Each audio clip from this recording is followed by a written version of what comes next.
બાળ દોસ્તો, કેમ છો? મજામાં ને? આજે આપણે ધોરણ 6 આવ્યો મેહુલો એ ચેપ્ટર 4 જે છે સરસ મજાની કવિતા, એના સવાલ જવાબની ચર્ચા કરશું. અને કેવા સવાલ જવાબ? તો કે બધા જ જે છે એ લેખિત પ્રશ્નોના સવાલના જવાબની ચર્ચા કરીશું. તો હજી સુધી જો તમે આ ચેનલને લાઈક શેર અને સબસ્ક્રાઇબ ના કરી હોય તો કરી લેજો, જેથી કરીને આવનારા તમામ વિડીયોઝ જે છે એની માહિતી તમને મળતી રહે. તો પહેલું જે છે કે કાવ્યની કઈ પંક્તિ ગાવાની તમને મજા પડી? તો કે મને જે છે એ કાવ્યની આ પંક્તિ, જેમ કે નદી સરોવર છલી વળ્યા રે, માછલી કરે હિલોળ રે, આવ્યો ધરતીનો ધણી મેહુલો રે લોલ, ખાડા ખાબોચિયા છલી વળ્યા રે, ડેડકડી દિયે આશીષ રે. આ પંક્તિ ગાવાની મજા પડી. તો તમારે તમારું લખવાનું છે, રાઈટ, કે તમને કઈ પંક્તિ ગાવાની મજા પડી. પછી જુઓ અહીંયા જે છે કે શું છે કે તમને વરસાદ ગમે કે કેમ? તો કે હા, મને વરસાદ ખૂબ ગમે, કારણ કે વરસાદમાં ના જે અમી છાંટણા હોય એ થવાથી માટીમાંથી સુગંધ આવે, સોડમ એટલે સુગંધ આવે, ધરતી જે છે એમાંથી અંકુર ફૂટે અને આખી ધરતી જે છે એકદમ સરસ મજાની લીલી છમ થઈ જાય, જાણે ધરતીએ લીલી સાડી પહેરી હોય એવું લાગે. અને એટલે જે છે મન છે એ પ્રફુલ્લિત થઈ જાય અને મને ગમે. તમને શું કામ ગમે છે એ કારણ તમે લખી શકો. ઓકે, પછીનો પ્રશ્ન જે છે કે તમે માછલીઓ જે છે ક્યાં ક્યાં જોઈ છે અને એ માછલી કેવી હતી? તો કે મેં જે છે એ તળાવ, નદી અને માછલી ઘર જે છે એમાં માછલીઓ જોઈ છે, અને એ માછલીઓ કેવી હતી? તો કે નાની, મોટી અને રંગબેરંગી હતી. પછીનો પ્રશ્ન આપણે આગળ વધીએ તો શું આવશે કે એક મિનિટ, હા, મને ક્લિયર કરને. યસ, તમને માછલી બનવું ગમે શા માટે? તો કે હા, મને માછલી બનવું ગમે કારણ કે માછલી જે છે એ થવાથી હું પાણીમાં તરી અને આમ તેમ ફરી શકું, નદી, તળાવ, જે છે દરિયા એ વગેરેની મુસાફરી કરી શકું, ડૂબકીઓ ખાઈને ઉપર નીચે તરવાનો પણ વિચાર આવે. પછી શું છે પાંચમું, કે વરસાદ આવે અને રસ્તા ઉપરના ખાડામાં પાણી થયેલું હોય તો તમે શું વિચારો? તો હું ખાડો પૂરવાનું વિચારું અને ઉત્પન્ન થયેલા મચ્છરો જે છે એને પણ નાશ કરવાનું વિચારું, જેથી મચ્છરો દ્વારા રોગ જે છે એ ફેલાતો અટકે. પછી પ્રશ્ન નંબર 2, ઉદાહરણ મુજબ આપેલા શબ્દોને માંથી કવિતા માટે વપરાયેલ શબ્દો લખો. એટલે કવિતામાં કયા શબ્દો વપરાયેલા છે સિનોનિમ્સ તરીકે પણ પૂછાઈ શકે. તો દક્ષિણ માટે દખણ, દેડકી માટે ડેડકડી, બળદ માટે ધોરી, ખેડૂત માટે ખેડૂ, વરસાદ માટે મેહુલો, સ્ત્રી માટે અસ્તરી, બે પડવાળી માટે બેવડી અને દોરડું માટે રાશ. આ શબ્દ પ્રયોજાયો છે. પછીનો પ્રશ્ન, પ્રશ્ન નંબર 3, તમારા પ્રદેશમાં બોલાતા ઉપરના જેવા તળપદા શબ્દોની યાદી બનાવો. તો અહીંયા જે છે તમારા પ્રદેશમાં બોલાતા હોય એવા તળપદા શબ્દો એની યાદી બનાવવાની, રાઈટ. હું કાઠિયાવાડી છું એટલે તમને સમજાઈ જતું હશે, હું જ્યારે બોલું ત્યારે અમુક અમુક શબ્દ જે છે, લહેકા જે છે અથવા રીત જે છે એ કેવી આવી જાય કાઠિયાવાડી. તમે ક્યાંથી છો, એ તમે કયા શહેર કે ગામમાંથી છો, એ કોમેન્ટ બોક્સમાં જણાવી શકો. ઓકે, પછીનો પ્રશ્ન જે છે એ શું છે કે કાવ્યને આધારે નીચેના વાક્યો જે છે એ સાચા કે ખોટા એ જણાવો. તો અહીંયા જે છે પહેલું, માછલીઓ આનંદ કરી રહી છે, સાચું. બીજું, બળદની ડોકી ધૂસરી મુકાઈ છે, સાચું. ખેડૂતે પાક લણી લીધો, ખોટું. સ્ત્રીઓ પોતાના બાળકોને ઘરે મૂકી અને ખેતર જે છે એમાં છે, ખોટું. દરેક જગ્યાએ પાણી પાણી થઈ ગયું છે, સાચું. પછી જે છે કે દેડકી પણ આશીર્વાદ આપી રહી છે, સાચું. ગાય એના વાછરડા સાથે છે, સાચું. નદી સરોવર છલકાય હોવાથી એમાં પાણી બચ્યું નથી, તો કે ખોટું. હે ને, પાણી પાણી છે, અત્ર તત્ર સર્વત્ર, મેં આપણે વાત કરી હતી એમ. હવે પ્રશ્ન નંબર 5, પ્રશ્ન નંબર 5 શું છે કે મેહુલા જે છે ને ધરતીનો ધણી શા માટે કયો છે? તો કે મેહુલાને ધરતીનો ધણી કયો છે કારણ કે ધરતી ઉપર મેહુલાની વર્ષાધાર થાય ત્યારે જ છે સંયોગ થઈ અને ધરતીમાંથી બીજના અંકુર જે છે એ ફૂટી નીકળે અને ધરતી કેવી થઈ જાય તો કે લીલીછમ થાય છે. બીજું, દેડકડી કોને આશીષ આપે છે, શા માટે? તો કે દેડકડી છે એ મેહુલાને એટલે કે વરસાદને આશીષ આપે છે. આશીષ એટલે આશીર્વાદ. શું કામ? એમ કારણ કે દેડકડીને પાણીથી ભરેલું ખાબોચિયું ગમે છે અને ખાબોચિયાના પાણીથી દેડકડી જે છે એ તૃપ્ત થઈ જાય છે અને ખાબોચિયું મેહુલા થકી જ ભરાય છે. તેથી દેડકડીને જીવનદાન મળે છે. મેહુલે માંડ્યા મંડાણ એટલે શું? તો કે મેહુલે માંડ્યા મંડાણ એટલે મેહુલે વરસાદ વરસવાની શરૂઆત કરી, ચોમાસું શરૂ થયું. ચોથું, મેહુલાના આગમનથી ધરતી ઉપર કેવા કેવા પરિવર્તન જોવા મળે છે? તો કે મેહુલાના આગમનથી ભીની માટી જે છે એની અનોખી સુગંધ પ્રગટે, ધરતીમાં પડેલા બીજ જે છે એમાંથી અંકુર ફૂટી નીકળે, ધરતી લીલીછમ થઈ જાય, માણસ, પશુ, પક્ષી, જળ અને ચેતન સૌ જે છે એ ખુશીમાં તરબોળ થઈ જાય, સર્વત્ર એક નવી ચેતનાના દર્શન થાય છે. પછીનો પ્રશ્ન શું છે? તો કે પ્રશ્ન નંબર 6. નીચે આપેલા જે છે એ શબ્દોમાંના અક્ષરો પરથી ઉદાહરણ મુજબ શબ્દો બનાવો. તો અહીંયા જુઓ, ઉદાહરણ મુજબ આપેલું છે કે ઉમરગામ, તો ગામ, રમ, ઉર, ઉગર, એવી રીતે, રાઈટ? એમાંથી અલગ અલગ શબ્દ બનાવવાના. તો એમાં દયાસાગર છે, તો દયા, યાદ, યાર, દર, રદ, સાદ, સાદર, સાગ, સાગર, રાઈટ? આવા શબ્દ બને.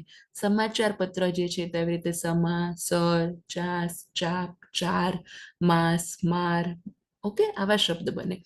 તારણહાર છે તો તાર, તાણ, રણ, હાર, હારણ, એવા શબ્દ બને. સફરજન છે તો આ રીતે સફર, સર, ફર, ફરજ, આવા બધા શબ્દો બને. ઈમાનદાર છે તો ઈમાન, માન, નહીં, નમાઈ, આવા બધા શબ્દ બને. ઓકે. પછીનો પ્રશ્ન છે કે નીચેનો ફકરો વાંચો અને તેમાંથી 5 અક્ષરવાળા જે શબ્દો હોય તેમાંથી કોઈ પણ 12 શબ્દની યાદી કરી અને પૂછેલા પ્રશ્નોના જવાબ આપો. તો આ ફકરો જે છે એ તમારી આવી રીતે ટેક્સ્ટબુકમાં આપેલો છે. તો એમાં 5 થી વધુ અક્ષરવાળા શબ્દો કયા કયા છે? તો કે દેવ દિવાળી, તાબડતોબ, પુસ્તકાલય, ખાતમુહૂર્ત, સૂચના ફલક, મકર સંક્રાંતિ, પુસ્તક મેળો, વાંચનાલય, હર્ડ, બેઠક, વાતાવરણ, લાઇબ્રેરિયન, ઐતિહાસિક, નવલકથા, 48, સમજદારી, વિવેક, બુદ્ધિ, સરફરોશી. અને સવાલના જવાબ આ રીતે છે કે લેખક પુસ્તકાલયમાં શા માટે ગયા હતા? તો કે વાંચવા માટે, પુસ્તકો લેવા માટે ગયા હતા. શું કરવા ગયા હતા? તો કે વાંચવા માટે, પુસ્તકો લેવા. તો અહીંયા જે છે તમે કરી શકો. બીજું, લેખક જે છે એ ક્યાં ક્યાં પુસ્તકો વાંચવાનો શોખ હતો?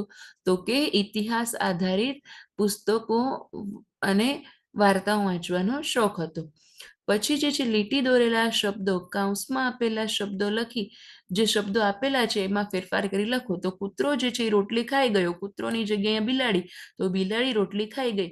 બહેન ગીત ગાતી હતી, બહેનની જગ્યાએ ભાઈ ગીત ગાતો હતો.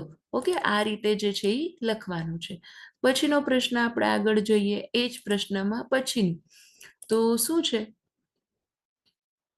યસ, કે એક જ મિનિટ, હા, કે અશોકભાઈએ પત્ર લખ્યો, તો પત્રની જગ્યાએ અશોકભાઈએ વાર્તા લખી. બીજું, ખૂણામાં દંડો પડ્યો છે, દંડોની જગ્યાએ લાકડી, ખૂણામાં લાકડી પડી છે. થાળીમાં રોટલી આપી છે, રોટલીની જગ્યાએ શાક, તો થાળીમાં શાક આપ્યું છે. પછી શું અહીંયા છે? તો કે પછીનો પ્રશ્ન કે કૌંસમાંથી યોગ્ય શબ્દ વડે ખાલી જગ્યા પૂરો. તો અહીંયા શબ્દ આપેલા છે, અને, કે, તેથી, પણ, છતાં, અને સંયોજક કહેવામાં આવે છે. ઓકે, સંયોજક. તો અહીંયા રામ અને સીતા જે છે એ વનમાં ગયા. મારે તો વહેલા ઉઠવું છે પણ ઉઠાતું નથી. તાવ આવ્યો હતો તેથી અશક્તિ લાગે છે. આ વાર્તા બધાને ગમે કે ન પણ ગમે. હું ઘરેથી વહેલો નીકળ્યો છતાં મોડો પડ્યો. રાઈટ? પછીનો પ્રશ્ન જે છે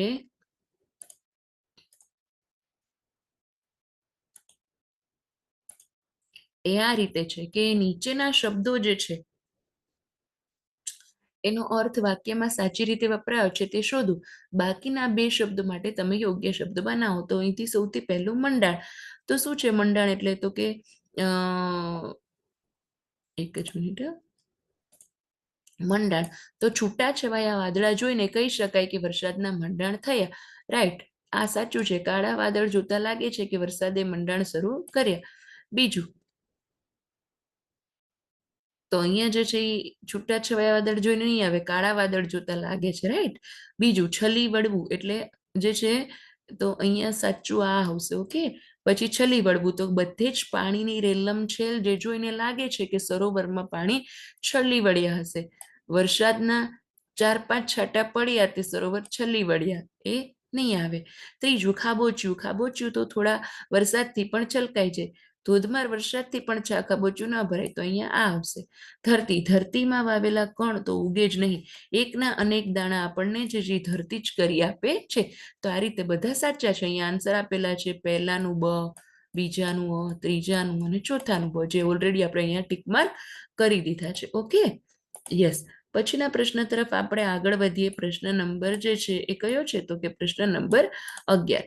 પ્રશ્ન નંબર 11 છે કે નીચેના ફકરામાં લીટી દોરેલ શબ્દની જગ્યાએ કૌંસમાંથી તેનો વિરોધી શબ્દ મૂકી અને ફેરફાર સાથે કરો. તો અહીંયા આપેલું છે ઓતર, નાનું, આશીષ, ઉપર. તો અહીંયા આપણે ઋષિએ સાપને આશીષ આપ્યા. તેઓ ઉત્તર દિશામાં ચાલવા લાગ્યા. થોડીક દૂર ગયા ત્યાં નાનું રણ આવ્યું. ઉપર જોઈ મંત્ર ઉચ્ચાર કરવા લાગ્યા. પછી શું છે, તો કે લીટી કરેલ શબ્દની જગ્યાએ કૌંસમાં ઉદાહરણ મુજબ શબ્દ મૂકી વાક્ય કરો. તો ખેડૂતના હાથમાં રાશ ને મુખમાં રામનું નામ છે. તો અહીંયા ખેડૂતના હાથમાં દોરડું અને મુખમાં રામનું નામ છે. આ રીતે તમે કરી શકો. પછી જે છે એ આપણે પ્રશ્ન તરફ આગળ જઈએ. તો પ્રશ્ન નંબર જે છે એ 12માનું જ પહેલું. વરસ્યો વરસાદ ખૂબ આજે મુશળધાર. તો વરસ્યો મેહુલો, વરસાદની જગ્યાએ શું છે, તો કે મેહુલો, ખૂબ આજે મુશળધાર. બીજું, આવ્યો ધરતીનો ધણી મેહુલો. તો ધરતીની જગ્યાએ અહીંયા સમાનાર્થી શબ્દ ધરાનો ધણી મેહુલો રે. ત્રીજું, આપણે કૃષકનું શ્રમનું ગૌરવ કરવું જોઈએ. આપણે ખેડૂતના, કૃષકને સમાનાર્થી છે ખેડૂત, એનું ગૌરવ કરવું જોઈએ. 13મું, નીચેના લોકગીતમાં દેડકીને બદલે ડેડકડી એવો શબ્દ વપરાયો છે. તેનાથી માધુર્ય પેદા થયું. માધુર્ય એટલે ગમે, આમ મજા આવે, એની કહેવાય ને કે પ્રાસ જળવાઈ રહે. ઇંગ્લિશમાં તમે આવે ને રેન, કેન, સેન, મતલબ લાઈક એવા શબ્દો. તો અહીંયા ગાય છે તો ગાવરડી, ભાભી તો ભાભલડી, વાદળી તો વાદળડી, આંખ તો આંખલડી, છાસ તો છાસલડી, રાત તો રાતલડી, મા તો માવલડી, ચુંદલડી અને વાટરડી જેવા શબ્દો વપરાયા છે. હવે પછી આપણે પ્રશ્નમાં આગળ જોઈએ. તો હવેનો પ્રશ્ન નંબર જે છે એ છે 14મો. કે નીચે આપેલા કાવ્યના ચિત્રને આધારે 5 વાક્ય લખો. ચિત્ર તમારી ટેક્સ્ટબુકમાં આપેલું છે. તો ચોમાસાની શરૂઆત થઈ ચૂકી છે. આકાશમાં ઘનઘોર વાદળો છવાઈ ગયા છે. અંધારું થવા લાગ્યું છે. વરસાદના અમી છાંટણા થવા લાગ્યા છે. ખેડૂત, પ્રકૃતિ, જળ, ચેતન સૌ ખુશ છે. ધરતી સાથે જે છે એ સમગ્ર જીવ સૃષ્ટિ ચેતનવંતી બની ગઈ છે. માએ પોતાના દીકરાને ખુશીથી ઊંચકી લીધો છે. ખેડૂત હળ અને બળદ લઈને ખેતર તરફ જઈ રહ્યો છે. ઝાડની ડાળી ઉપર બેઠેલા પક્ષીઓ ઉડાઉડ કરી અને ખુશી પ્રગટ કરી રહ્યા છે. પછી પ્રશ્ન નંબર 15. નીચેના શબ્દોને તમારા શિક્ષકની મદદથી વાંચો. તો અહીંયા અંતઃકરણ, આ જે બે મીંડા જે છે, રાઈટ, તમને અહીંયા બધા બતાડું તો તમને આઈડિયા આવશે કે અહીંયા જે બે મીંડા છે, આવી રીતે દુઃખ, નિશ્વાસ, એ હ તરીકે વંચાય. શું વંચાય? તો કે એનો ઉચ્ચારણ જે છે એ હ તરીકે થાય છે. તો અહીંયા અંતઃકરણ, દુઃખ, નિશ્વાસ, નિસ્વાર્થ, અંશતઃ, ક્રમશઃ. ઓકે. 16મું, અહીં મૂકેલા વિશેષણોની સામે તમારી ઈચ્છા મુજબનું યોગ્ય નામ મૂકી ખાલી જગ્યા ભરો. અહીંયા એક્ઝામ્પલ આપેલું છે. લાલ કંકુ, તો અહીંયા હસ્તી રમીલા. સુંદર ચિત્ર, ડાહ્યો રમેશ, 15 લખોટી, મોટો પર્વત, ધોધમાર વરસાદ, આખું કેળું, લાંબુ નાક, હોશિયાર વિદ્યાર્થી, નાનકડો ચિરાગ અને તોફાની કાનુડો. આ રીતે થશે. પછીનો પ્રશ્ન છે પ્રશ્ન નંબર 17. કે નીચેનો ફકરો જે છે એમાં વિશેષણ મૂકો અને ફકરાને ફરીથી લખો. તો અહીંયા શું આવશે? પેલું છે અહીંયા નાનકડું ગામ હતું, 125 ઘર હતા, કોઈના ઘર મોટા તો કોઈના ઘર નાના હતા, ગામમાં સરસ મંદિર. પાંચમું છે એમાં મંદિર, એવી રીતે આવશે. ઓકે.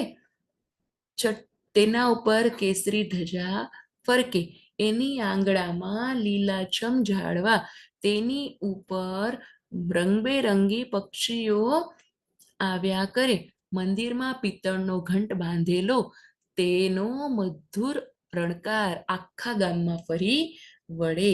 તો આ રીતે ખાલી જગ્યાઓ છે કે જે તમને આપેલું છે જવાબ. પછીનો પ્રશ્ન છે પ્રશ્ન નંબર 18, મોસ્ટ આઈએમપી. તમારા પેપરની અંદર 5 માર્ક્સનું આવે.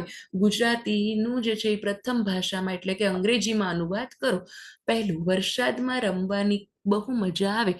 We like to play in the rain very much. બીજું, પહેલા વરસાદથી જ ખેડૂતોએ વાવણી શરૂ કરી. Farmer started growing seeds from the first rain. ગાય અને બળદ ખેતરમાં ઘાસ ચરે. A cow and ox are grazing grass in the field. નાના બાળકો વાછરડા સાથે રમે. Little children are playing with the calves. પછી કાવ્સ, આ કાવના બચ્ચા હોય ને કાવ્સ પણ કહેવાય. ઓકે. પછી સરોવરમાં રંગબેરંગી માછલીઓ જોવાની મજા આવે. We like two C colourful fish in the lake. પછીનો પ્રશ્ન જે છે પેજ નંબર 27 ઉપર આપેલું છે વિશેષણ. તો જ્યારે નામના અર્થમાં કોઈ શબ્દ વધારો કરતો હોય એને વિશેષણ કહેવામાં આવે છે. જે મોટા ભાગે નામની આગળ લગાડાય છે, જેમ કે ખાટી કેરી, મીઠી કેરી, લીલી કેરી, રાઈટ. આ રીતે વિશેષણ હોય છે. એમાં જે છે અને છેલ્લું કે નીચેનું ગીત જે છે એ સમૂહમાં ગાઓ. તો અહીંયા સરસ મજાનું ગીત આપેલું છે જે ગાવાનું છે. આઈ હોપ કે તમને આ પાઠ સમજવામાં આવ્યો હશે. આપણે આના પછીનું ચેપ્ટર નેક્સ્ટ વિડીયોમાં કરશું. ત્યાં સુધી આવજો.